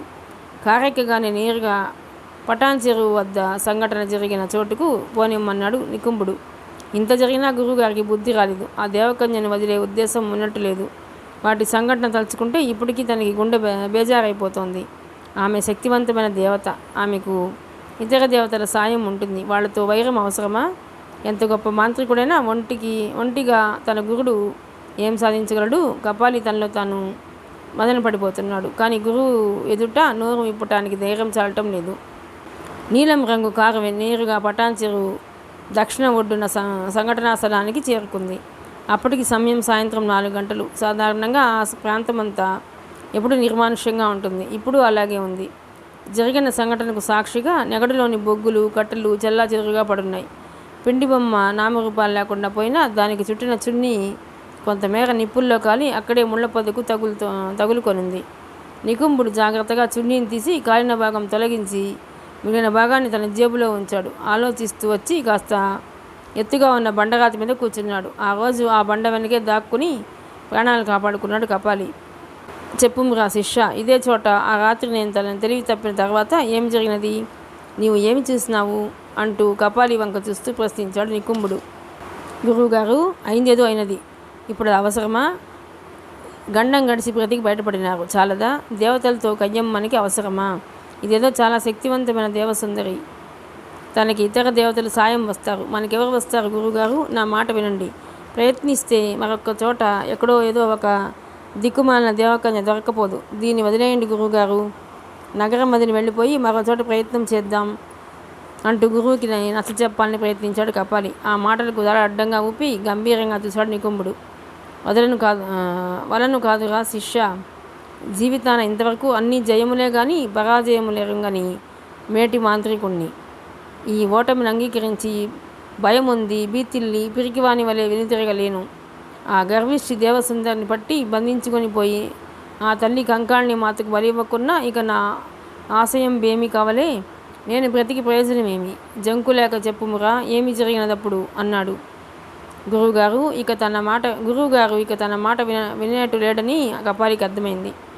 బుద్ధి కర్మానుసారిని అన్నారు. ఏం జరగాలందో అదే జరుగుతుంది అనుకుంటూ ఆ రాత్రి నికుంభుడు ఆ అడవి దున్న తాకిడికి తెలివి తప్పాక ఏం జరిగిందో వివరించాడు. నికుంభుడు ఒకంత ఆశ్చర్యపోయాడు. ఏమిరా, ఒక దేవకన్యను మనం ప్రయత్నింప మరో దేవకన్య వచ్చి కాపాడినదా, అది అడవి దున్న రూపంలో అని అడిగాడు. అవును గురుగారు, అడవి దున్న దేవకన్యగా మారటం ఈ కళ్ళతో చూసినాను. ఇరువురు ఆప్యాయంగా కౌలించుకున్నారు. ఏమి మాట్లాడినారు? గాలి మాటలు వినిపించాయి. అది దేవభాష, నాకు తెలియదాయే. ఆ తర్వాత వారిరు అదృశ్యం కాగానే మిమ్మల్ని ఆసుపత్రికి తరలించాను. ఇంతకు అది ఏ జాతి దేవకన్యో తెలియకున్నదిరా. అది ఎవరైనాను గాక వదల. నా గుండెని దహించి ఈ పరాభవాన్ని చల్లారాలనన్న ఆ దురహంకారిని బంధింపవలే, బలిపెట్టిన ఆశయాన్ని సిద్ధింపజేసుకోవలే ఆవేశంగా అరిచాడు నికుంభుడు. గురుడి మాటలతో విసిగిపోయాడు కపాలి. ఇక తన మాట వినడని అర్థమైపోయింది. సరే గురుగారు, మీ పట్టుదలతో మీ పరాభవాగ్ని చల్లారుతుందో లేదో తెలియదు, కానీ ముందు మనం ఆరిపోతున్నాం. మీకు ఇంకా తెలియాల్సిన విషయాలు కొన్ని ఉన్నవి, అవి కూడా చెబుతాను వినండి అన్నాడు. చెప్పుమ్రా, ఏమా విషయాలు? మీరు ఆసుపత్రిలో ఉండగా నేను కూకట్పల్లిలోని ఆ ఇంటిని, అతడి పరిస్థితుల్ని క్షుణ్ణంగా గమనించాను గురుగారు. కొన్ని ప్రశ్నలకు సమాధానం దొరికినది. చెప్పుమ్రా, ఆ చిన్నది ఏ దేవలోకానికి చెందినదో తెలిసినదా? ముందు నేను చెప్పినది వినండి గురుగారు. ఆ ఇంటి యజమానురాలు ఉమాదేవి భర్త పోయాడు. ఆమెకు ద్వాపర్ అనే కొడుకు, నందిని అనే కూతురు ఉన్నారు. ప్రస్తుతం వ్యాపార చక్రాన్ని ద్వాపర్ తిప్పుచున్నాడు. దక్షత కలవాడు, యోగ్యుడు, అందగాడు. ఇందులో ఆశ్చర్యం ఏమీ లేదు, కానీ అతన్ని మీరు చూశారు. ఆ రోజు జ్యోతి అనే బాలికను మన కారెక్కకుండా అడ్డం పడిన యువకుడు. అర్థమైనది. తదుపరి ఏమీ? అదే ఇంట మరో అమ్మాయి ఉంటుంది, చాలా అందమైన యువతి. మీరు బంధింపజూసిన దేవకన్య పోలికలు, ఈ అమ్మాయి పోలికలు సరితూగుతున్నాయి. ఆ అమ్మాయి పేరు గంధర్వ. గంధర్వ? అవును గురుగారు, ఆ అమ్మాయి తమ బంధువుల అమ్మాయి అని ఉమాదేవి చెప్తున్నప్పటికీ ఇంతవరకు గంధర్వ వివరాలు ఎవరికీ తెలియదు. నా అనుమానం, ఆ దేవకన్య ఖచ్చితంగా గంధర్వ సుందరి. అందుకే తన పేరు గంధర్వగా మార్చుకుని ఆ ఇంట ఉంటుంది. బాగుందిరా, ఇదే వాస్తవం అనుకుంటే ఆ గంధర్వ సుందరి ఆ ఇంటికే ఎందుకు చేరింది? అది చెప్తాను. ఎలా జరిగిందో ఏమిటో తెలియదు, కానీ ఈ దేవకన్య గంధర్వ ద్వాపర ప్రేమలో పడిపోయింది. అందుకే సాధారణ అమ్మాయిలా ఆ ఇంట చేరింది. మొత్తానికి ఆ ఇరువురు ప్రేమించుకున్నారు. త్వరలోనే పెళ్లి కూడా జరుగుతుంది. ద్వాపర గంధర్వులు చట్టాపట్టాలు వేసుకుని కారులో తిరగటం నా కళ్ళతో చూస్తుని. ఇక లేటెస్ట్ న్యూస్, జీడిమెట్ల దగ్గరలో ఒక ఉసిరి తోట ఉంది. 4 రోజుల్లో అక్కడ ఒక యజ్ఞం జరగనుంది. తమ కుటుంబ సుఖశాంతుల కోసం ఉమాదేవి తన కాబోయే కోడలు గంధర్వ చేత ఈ శాంతి యజ్ఞం జరిపిస్తున్నదట. అంతా చెప్పుకుంటున్నారు. దీనికోసం ఉసిరి తోటలో భారీ ఏర్పాట్లు జరుగుతున్నాయి. ముమ్మరంగా పనులు సాగుతున్నాయి. నేను 2 సార్లు ఆ ఉసిరి తోటను చూసి వచ్చాను అంటూ కపాలి చెప్తున్న విషయాలు వింటూ ఆలోచనలో మునిగిపడి నికుంభుడు. తిరిగి తన సందేహం కూడా వినిపించాడు కపాలి. గురువుగారు, యజ్ఞయాగాదులు భార్యాభర్తలు కదా చేయవలే. నా అనుమానం అయితే అది అందరికీ చెబుతున్న విధంగా శాంతి యజ్ఞం కాదని మరేదో జరిపిస్తున్నారని అనిపిస్తోంది అన్నాడు. అప్పుడు కూడా పెదవి ఇప్పలేదు నికుంభుడు. మంత్రదండాన్ని ఎదుటి తాగించుకొని కళ్ళు మూసుకొని చాలాసేపు అలాగే కూర్చున్నాడు. అప్పటికి సాయంత్రం 5 గంటల సమయం. చెరువు నీటి మీదుగా చలిగాళ్ళు వీచనారంభించాయి. సూర్యుడు పశ్చిమాకాశంలో ఎర్రగా ప్రకాశిస్తున్నాడు. చాలాసేపటికి కళ్ళు తెరచి శిష్యుడిని అభినందనగా చూశాడు నికుంభుడు. బలిరా కపాలి, శిష్యుడంటే నీలా ఉండాలి. అమూల్యమైన సమాచారం అందించావు కదరా. నీ సందేహం నిజమే. ఆ దేవసుందరి మానవుడైన ద్వాపర్ని వరించి వచ్చినది. ఆ విషయం అతని తల్లి ఉమాదేవికి ఇరువురికి తెలుసు. ఆమె గంధర్వ సుందరియే, సంశయం లేదు. అలాగే వాళ్ళు తలపెట్టిన యాగము శాంతి యాగం కాదు, గంధర్వ యజ్ఞం అన్నాడు. ఆ మాటలకు కపాలి తెల్లబోయాడు. అదేం గురుగారు, గంధర్వ యజ్ఞం అడిగాడు. నేను ఎప్పుడో విన్న గుర్తురా, ఇప్పుడు జరగనుంది. ఇప్పుడు ధ్యానంలో నేను ఎంతో వేడుకగా భైరవుడు నాకు ఈ విషయాన్ని చెప్పాడు. ఇప్పుడు ధ్యానంలో నేను ఎంతో వేడుకగా భైరవుడు నాకు ఈ విషయాన్ని చెప్పాడు. గంధర్వులు తమ గంధర్వ శక్తుల్ని వదులుకొని మానవులుగా మారటం కోసం చేసే యజ్ఞమే గంధర్వ యజ్ఞం. అంటే ఈ యజ్ఞం చేయగానే ఇక గంధర్వ దేవకన్య కాదన్నమాట. సాధారణ అమ్మాయితో సమమైపోతుంది. అంతేగా గురుగారు? అవునరా, ఉసిరి చెట్టు చాలా శక్తివంతమైనది. ఎవరైతే ఉసిరి వనంలో ఈ యజ్ఞం చేస్తారో ఆ గంధర్వుని శక్తులన్నీ అతన్ని వదిలి జన్మాంతం వరకు ఆ చెట్టును ఆశ్రయించుకొని ఉంటాయి. అందుకే ఆ తోటను ఎవరు ధ్వంసం చేయకుండా చుట్టూ గోడలేపుతున్నారు అంటూ కారులో కూర్చున్నాడు నికుంభుడు. గురువుగారికి విషయం ఇప్పుడు తెలిసిపోయింది కాబట్టి ఇక 3వ ప్రయత్నంలో విజయం తమదేనన్న ధీమా ఏర్పడింది కపాలికి. కారు స్టార్ట్ చేసి ముందుకు దూకించాడు. అక్కడ ఉసిరి తోట వద్ద అప్పటికి ప్రొద్దుగుంకే వేళయింది. సమయం 5:30 గంటలు. ద్వాపర్తో సహా అంతా ఉసిరి తోటలోనే ఉండి పనుల్ని పర్యవేక్షిస్తున్నారు. తోటలోని ఉసిరి వృక్షాలు గాలికి ఊగుతూ ఆకులతో గలగలా చప్పుడు చేస్తున్నాయి. చెట్ల మీద పక్షులు సందడిగా అరుస్తున్నాయి. ఈరోజు గంధర్వ ద్వాపర వెంట రాలేదు. ఇంట్లో ఉమాదేవి ఏవో ప్రత్యేక పూజలు చేయటంతో నందినితో పాటు గంధర్వ కూడా ఇంట్లో ఉండిపోయింది. ద్వాపర లాంటి కోట్లకు అధిపతి తలుచుకుంటే జరగని పనులుంటాయా? కేవలం 20 రోజుల్లోనే 5 ఎకరాల తోటను చుట్టి ఎత్తైన కాంపౌండ్ వాల్ నిర్మాణం పూర్తయి ప్లాస్టరింగ్ పనులు కూడా అయిపోయాయి. తోటకు పశ్చిమ భాగంలో కోటసింహం ద్వారం లాంటి ఎత్తైన ఒక పెద్ద గేటు నిర్మాణం జరిగింది. దానికి తలుపులు మాత్రం యజ్ఞం ముగిసిన తర్వాతే బిగిస్తారు. ఇక తోట మధ్యలో ఎంపిక చేసిన లేత ఉసిరి చెట్టు ఉంది. దానికి ఎదురుగా తూర్పు ముఖంగా వృక్షానికి ఎదురుగా ఆ చివర కూర్చోవడానికి అనువుగా పొడవైన యజ్ఞగుండం నిర్మాణం జరిగింది. దానికి అటు 20 అడుగులు ఇటు 20 అడుగులు ఎదురుబెదురుగా ఋత్విక్కులు కూర్చునేందుకు ఆసనాల నిర్మాణం జరిగింది. ఆ ప్రాంతాన్ని చుట్టి సందర్శకులతో సహా అంతా కూర్చోవడానికి అనువుగా భారీగా ఓపెన్ షెడ్ నిర్మించారు. అంతేకాదు ఆ వారం రోజులు ఉమాదేవి కుటుంబం ఇక్కడే ఉండేందుకు అనువుగా తోట నైరుతి భాగంలో అన్ని వసతులతో నివాస గృహం కట్టారు. ఆ పక్కనే ప్రభాకర్ శాస్త్రి గారు, ప్రొఫెసర్ ఆదివిష్ణు, చార్దత్ ఇతరులు ఉండేందుకు మరో ఇల్లు కట్టారు. తోట ఆగ్నేయంలో విశ్రాంతి తీసుకుని ఋత్విక్కులు వారి సహాయకులు ఉండేందుకు మరో పెద్ద ఓపెన్ హాల్ నిర్మించారు. ఇక తోట ఆగ్నేయ భాగంలో వంటశాలకు ఏర్పాట్లు జరిగాయి. వంటల్లో నలభీముల తగ్గ 2 మేస్త్రీలను నియమించారు. వారు తెచ్చుకునే వంట వాళ్ళ కోసం ఒక ప్రత్యేకమైన 2 భాగాల ఓపెన్ హాల్ నిర్మించారు. ఇక వంట కోసం భారీగా ఓపెన్ షెడ్డు, దాని పక్కన అతిపెద్ద భోజనశాల నిర్మాణం జరిగాయి. ఇంకా చిన్న చిన్న పనులు అనేకం మిగిలి ఉన్నాయి. యజ్ఞం ఆరంభించడానికి మధ్యలో ఇక 2 రోజుల వ్యవధి మాత్రమే ఉంది. అయితే మంచినీటి వసతి కోసం ప్రత్యేకమైన ఏర్పాట్లు జరుగుతున్నాయి. అవి పూర్తి కావడానికి ఇంకో రోజు పడుతుంది. రేపటి నుంచి ఋత్విక్కులు, వంట వాళ్ళ ఇతర పనివాళ్ళు అంతా ఉసిరి తోటకు చేరుకునే అవకాశం ఉంది. ఇదిలా ఉంచితే యజ్ఞంలో వినియోగించడానికి అవసరమైన ఆవు నెయ్యి, హోమద్రవ్యాలు, గంపల కొద్దీ పూలు, పండ్లు, ఇతర సరంజామా, అలాగే వంట వార్పు కోసం బస్తాల కొద్దీ బియ్యం, పప్పు దినుసులు, కూరగాయలు, అవి వండేందుకు భారీగా వంట సామాగ్రి, గ్యాస్ సిలిండర్లు, ఇంకా రోజు ముత్తైదువులకు గంధర్వ చేత వాయినం ఇప్పించడానికి తగినన్ని వెండి పళ్ళాలు, చీరలు, జాకెట్లు, ఇలా ఒకటేమిటి ఆర్డర్ చేసినవన్నీ యజ్ఞం ఆరంభానికి ఒకరోజు ముందు అంటే ఎల్లుండే అవన్నీ ఉసిరి తోటకు చేరుకుంటాయి. వాటిని స్టోర్ చేయడానికి అవసరమైన ఏర్పాట్లు చేయాల్సి ఉంది. ఏ క్షణంలో కూడా దేనికి లోటు రాకుండా అన్నీ అక్కడే అందుబాటులో ఉండేలా ప్లాంట్గా చాలా పకడ్బందీగా ఏర్పాట్లు చేస్తున్నారు. అలాగే ఆ రోజు నుండి వారం రోజుల పాటు వేకునే 1000 లీటర్ల పాలు సరఫరా చేసేట్టు ఒక డైరీ కంపెనీకి ఆర్డర్ ఇచ్చాడు ద్వాపర్. కాబట్టి మర్నాడు సాయంత్రానికి ఉసిరి తోటను యజ్ఞం కోసం సర్వసన్నద్ధంగా సిద్ధం చేసేయాలి. అందుకే చీకటి పడ్డా కూడా విద్యుత్ దీపాల కాంతిలో పనివాళ్ళు నిర్విరామంగా పనులు చేస్తూనే ఉన్నారు. అప్పటికే తోటంతా విద్యుత్ దీపాల కాంతితో కళకళలాడుతోంది. కను చీకటి పడిన కొద్దిసేపటికి ఇంటి నుంచి రమ్మని ఫోన్ రావడంతో ప్రభాకర్ శాస్త్రి గారిని తీసుకుని తన కారులో వెళ్ళిపోయాడు ద్వాపర్. 90+ ఉన్న శాస్త్రి గారు ఈ యజ్ఞం కోసం తన వయసుకు మించి కష్టపడుతున్నారంటే అది కేవలం ద్వాపర్ గంధర్వుల మీద అభిమానంతోనే. అందుకే శాస్త్రి గారికి తమ ఇంట్లోనే బస ఏర్పాటు చేశాడు ద్వాపర్ శాస్త్రి గారు వెళ్ళిపోయిన ప్రొఫెసర్ ఆదివిష్ణు, ఆయన 2 అసిస్టెంట్లు, చారుదత్లు అక్కడే ఉండి జరుగుతున్న పనుల్ని పర్యవేక్షిస్తున్నారు. సరిగ్గా ఈ సమయంలోనే, అంటే ద్వాపర్ వెళ్ళిపోయిన కొద్దిసేపటికి హెడ్లైట్ల కాంతిలో ఉసిరి తోట సమీపంలోకి వచ్చి ఆగింది నీలం రంగు కారు.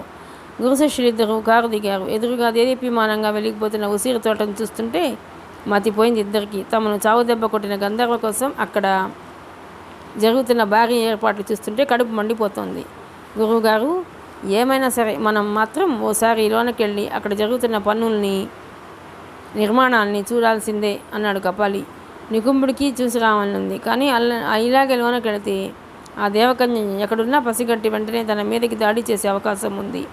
లోన ద్వాపర గంధర్వులు ఉన్నారో తెలియదు. వాళ్ళు తప్ప ఇంకెవరు తమను గుర్తించలేరు. నిశ్చితంగా ఎంట్రన్స్ గేట్ వంకే చూస్తున్నాడు నికుంభుడు. గేటు సమీపంలో 2-3 కార్లు, అనేక మోటార్ బైక్లు, అంతకన్నా ఎక్కువ సైకిళ్ళు ఉన్నాయి. ఒక వ్యాన్ కూడా ఉంది. వాటిని చూస్తుంటేనే అర్థమవుతోంది లోన పనివాళ్ళు చాలామంది ఉన్నారని. అది కూడా కాదు, తోటకు అదృశ్య శక్తి ఏదో కాపలా ఉందని నికుంభుడికి హెచ్చరిక తెలుస్తోంది. తాము లోనకి పోవటం మంచిది కాదు. అదే విషయాన్ని కపాలితో చెప్పాడు. ఆ దేవకన్య చాలా తెలివైనదిరా. తోటకేదో కావలి శక్తి నుంచింది. లోనకు పోవటం మనకు జయకరం కాదు అన్నాడు. కానీ మనం ఏదోటి చేయాలి గురువుగారు. తోటను తగలబెడితే యజ్ఞం నిలిచిపోతుంది కదా. మీ మంత్రశక్తితో తగలబెట్టండి అంటూ అత్యుత్సాహంగా చెప్పాడు. నికుంభుడు అయిష్టంగా తల ఊపాడు. అది కూడా సరికాదురా. ఇష్ట మనం ఏం చేసినా అది మన ఉనికిని మనమే చాటి చెప్పుకున్నట్లు అవుతుంది. గంధర్వ జాగ్రత్త పడిపోగలదు. ప్రస్తుతం ఆమె మన ధ్యాసలో ఉండదు. ఆమె నటులే ఉంచి మన పనులు చక్కబెట్టుకోవాలి. రేపు రాత్రికి మనకు చాలా పనులున్నవి. పోవుదాం పద అన్నాడు. కానీ కపాలి ఆ మాటలకు చింపలేదు. గురువుగారు వచ్చినందుకు ఏదో ఒకటి చేయవలసినదే. ఆ గంధర్వులేమి మీకున్న గొప్పవారా? ఓసారి మీ మంత్రశక్తి ఏంటో రుచి చూపండి. దెబ్బకు టారెత్తి కావలి శక్తులే కాదు, లోన పనివాళ్ళు కూడా కకావికలై ప్రాణాలు గుప్పిట పెట్టి పారిపోవలసిందే. నా మాట వినండి గురువుగారు అంటూ ఒళ్ళు పట్టుపట్టాడు. ఒక్కో తడవ అంతే. ఎంత వివేకవంతుడైనా పక్కవాళ్ళు రెచ్చగొడితే కాని సమయంలో చేయగాని పనులు చేసి చిక్కుల్లో పడుతుంటారు. ఇక్కడ నికుంభుడు ఒకంత ఆలోచిస్తూ ఆవేశపడి ఎలాంటి మంత్రప్రయోగం చేసేవాడు కాదేమో. కానీ అలా జరగలేదు. తన ముందు ఎవరు సాటి రాగన ధీమాతో మంత్రదండం గాల్లోకి లేపి భైరవ అనరచాడు. వెంటనే ఒక వికృత స్వరం ఓ అంటూ బదిలిచ్చింది. భైరవ, బేతాళ, కాపాల, కెంకిణి, సాకిని, డాకిని, భూత ప్రేత సమస్త పిశాచుల్లాగా రెండు ఆవాహన పొండి ఆ ఉసిరి తోట ధ్వంసం చేయవలే, నాశనం గావించవలే.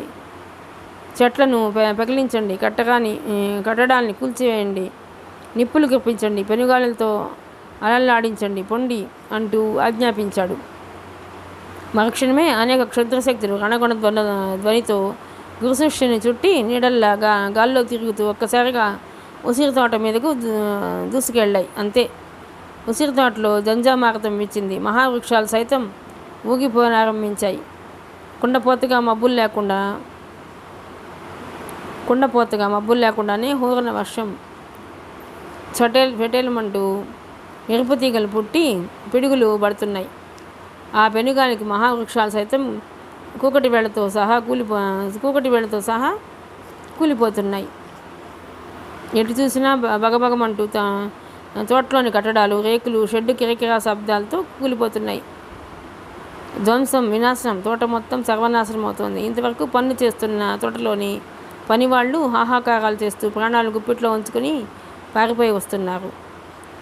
కరెంటు పోవడంతో చీకటి అలుముకుంది. కానీ తోటలో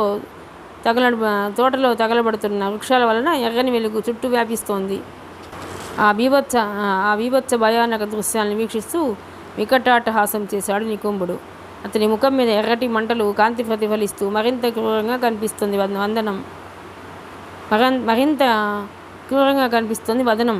కళ్ళ ముందే తోట మొత్తం దగ్ధమైపోతుంది. ఇక యాగమూ లేదు, యజ్ఞమూ లేదు అక్కడ. తన గురువుగారి శక్తి చూసి సంబరపడిపోతూ చప్పట్లు జరచి అభినందించాడు కపాలి. అదే సమయంలో పళ్ళూడి నడుం వంగిన ఒక ముసలాడు చేతికర్రను తాటించుకుంటూ గురుశిష్యుల వందుకు వచ్చాడు. వస్తున్న ఏగాదిగా చూస్తూ, ఎవరా మీరు, ఇక్కడ మీకేం పని అని అడిగాడు. ఆ దృష్టిని చిరాగ్గా చూశాడు కపాలి. కనబడ్డంలా తగలబడిపోతున్న ఉసిరి తోటను చూస్తున్నాం. మేము ఎవరైతే నీకెందుకు రా ముసలి, నీ దారిన పోవచ్చు కదా కసురుకున్నాడు. ఓరి మూర్ఖ, వాచలత్వము జిహ్మకు చేటుగా. నన్నెవరనుకుంటివి? ప్రస్తుతం ఆ ఉసిరివనము మా గంధర్వుల అధీనమందున్నది. సేనా వన సంరక్షక దళమునకు నాయకుడను అన్నాడు. ఆ మాటలకు గురు శిష్యులిద్దరూ ఫెళ్ళుని నవ్వారు. ఏమంటున్నావు? నీవా కాటికి కాళ్ళు చాపిన ముసలి వగ్గువి, ఇక నీ గంధర్వ బట్టలు ఎంత ముసలివారు కదా. మీరా ఆ వనమును సంరక్షించినది అదో తగలబడిపోతోంది. నీవు నీ బట్టలు ఏం చేస్తున్నారు? పొమ్ము, చేతనైనతే కాపాడుము అంటూ ఎద్దేవా చేశాడు నికుంభుడు. ఏది తగలబడుతోంది, ఎందుకు తగలబడుతున్నది అంటూ పరిహాసంగా పెద్దగా నవ్వాడు వృద్ధుడు. అలా నవ్వుతూనే వృద్ధుడు కాస్త ఒక ఆజానుబాహుడైన గంధర్వుడిగా మారిపోయాడు. గురు శిష్యుల్ని చవటల్ని చూశాడు నికుంభుడితో. బుద్ధిహీనుడా, దేవతలకు వృద్ధాప్యం లేదని తెలియదురా? గంధర్వుడనని వాక్కుచ్చినప్పుడైనా నీవు ఆ విషయం గ్రహించవలసింది అన్నాడు. బెత్తరపోయారు గురు శిష్యులు. ఎదురుగా ఉన్న గంధర్వుడు సుమారు 10 అడుగుల ఎత్తుంటాడనిపించింది. మహాబలాఢ్యుడు. ఆ పైన పురాతన కాలం నాటి రాజభటుల మాదిరి సైనిక దుస్తుల్లో ఉన్నాడు. నల్లటి గదాయుధం ఒకటి భుజాన ఉంది. ఆ గదను సాధారణ మనుషులు 4 కలిసినా ఎత్తలేరేమో అనిపించింది. అయినా అవతల ఉసిరి తోట దగ్ధమవుతూ సర్వనాశనం జరుగుతుంటే ఏమీ లేదంటాడేమిటి?